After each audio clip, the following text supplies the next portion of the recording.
Hi and welcome. We finished with user sign-up feature at last, so now we can continue with this new user authentication feature. Are you excited? Well, don't be, because this episode is going to be very simple. In essence, this episode is a revision of how to create forms. Later in series, I'll skip this kind of episodes and we'll just quickly let you know what I added because this kind of tasks are quite repetitive. So in this episode, we're going to create a login form.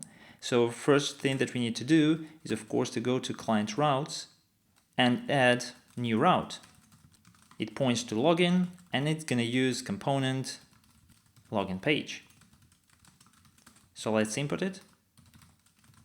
We'll have from components, login page. So now we need to create one. So we go to components, login page.js.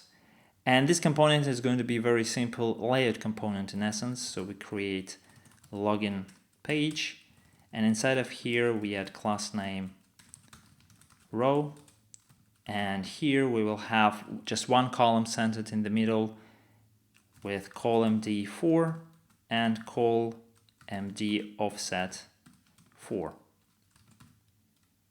And inside of it we're going to use login form. So we need to import login form from login form. Let's create one, login form.js. So we have login form component. It's going to be a form.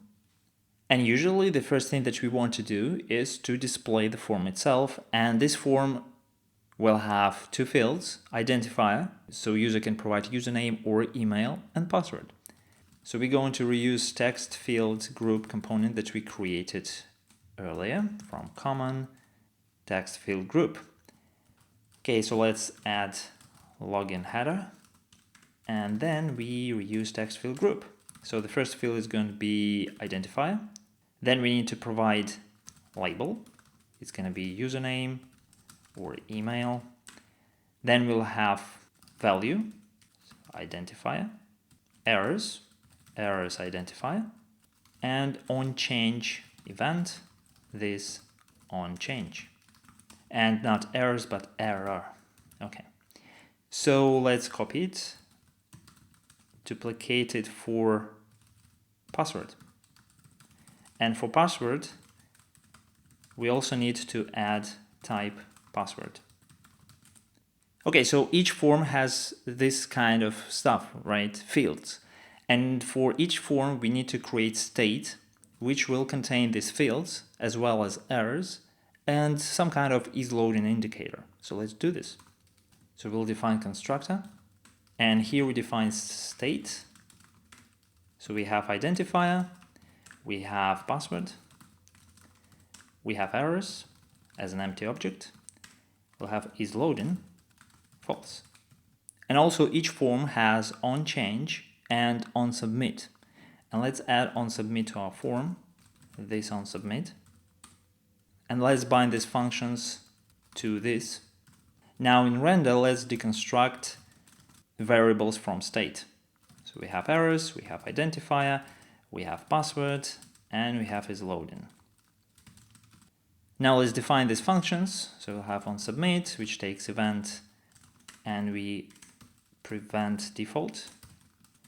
And we have onChange, also takes event, and onChange is pretty universal, so we'll implement it right away like we did before. So we set state with eTarget name to equal eTarget value. So you can see the pattern here. You can optimize your workflow by using a lot of snippets, or you can try to extract this into higher order components or use packages like Redux form. But we're doing right now by hand just to get a grasp on it and to practice a little bit more. The last thing in this form is, of course, button. So let's add one. We'll add here form group. And inside of it, we'll have button with button class, button primary, and button large. Login, and we need to add here disabled to be isLoading, like this. Okay, so this is our form. Right now it should be rendered in the browser, so let's have a look. And here it is. Excellent. So now let's add some validations. Usually I prefer to implement validations first on server and then on client, but in this case it's very simple. Let's do it on client first. So we go into server, shared validations, and we create here login.js.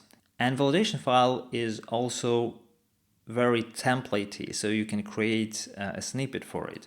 First of all, we need, of course, validator, and we need to have isEmpty from low-isEmpty. And then we export default function, validate input, which takes data, and it has errors in here as an empty object, and it returns errors and is valid to be equal is empty with these errors.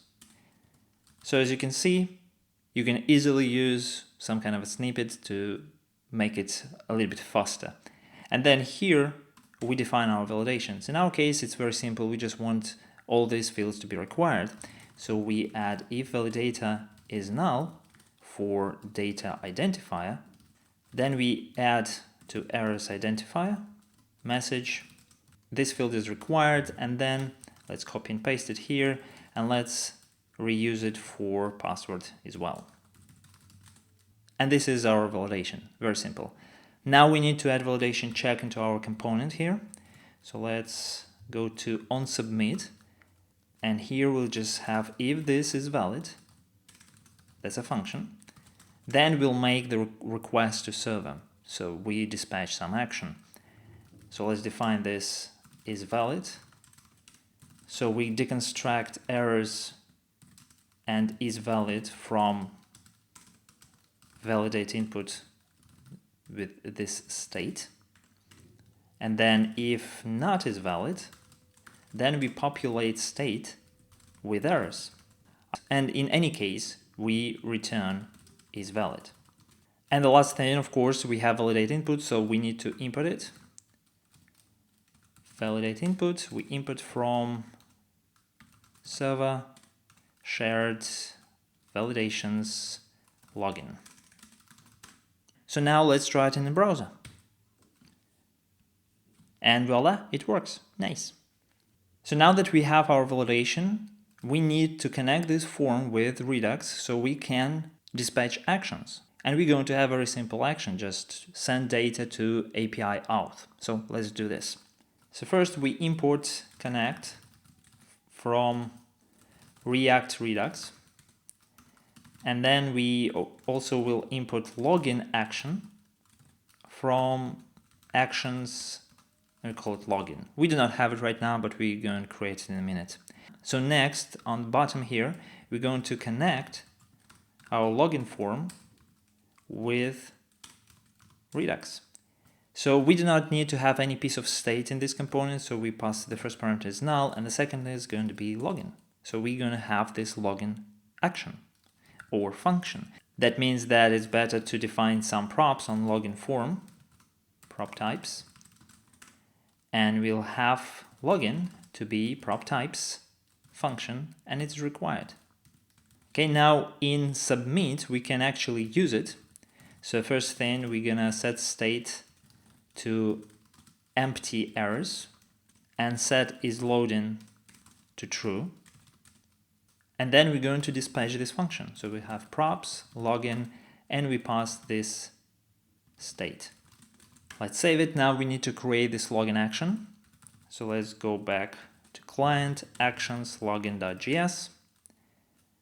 Here we're going to import access because we're gonna make a request to server.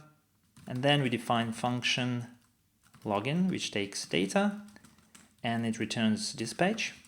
And here we return promise from access, post, and we'll have API auth, and we pass data to it. Next thing, we need to handle response in the component. So let's go back to component. Okay, so we'll have then, okay, and here the first is okay, when everything's okay, when login is correct. We're going to redirect to the root path. So we'll have this context, like we did before, router push main route.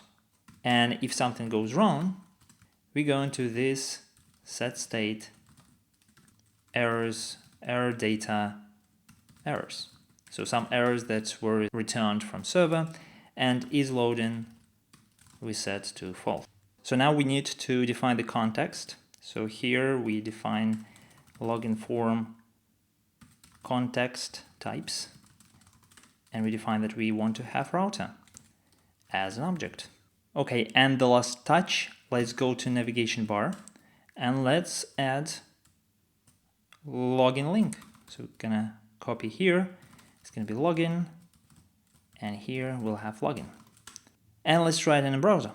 So we go to login, we submit our login form, and we have request to server with data. As you can see here, everything works. Nice. And that's pretty much it. Of course, we haven't done anything on server yet, so we'll get to it in the next episode. But to sum up, for form creation, until we get to form that is used both for creating new records as well as edit existing one. So the first thing that we usually do, we define state for the form fields, errors object, and isLoading indicator if we use one. Also, we usually have at least 2 event handlers on submit and on change. All forms should have validations. Usually I prefer to create server-side validation first and then reuse them on the client. Next, if valid, we need to dispatch thunk action, and then we handle good and bad responses. And that's pretty much it. So let's commit. We got login form. Okay, thank you for your time.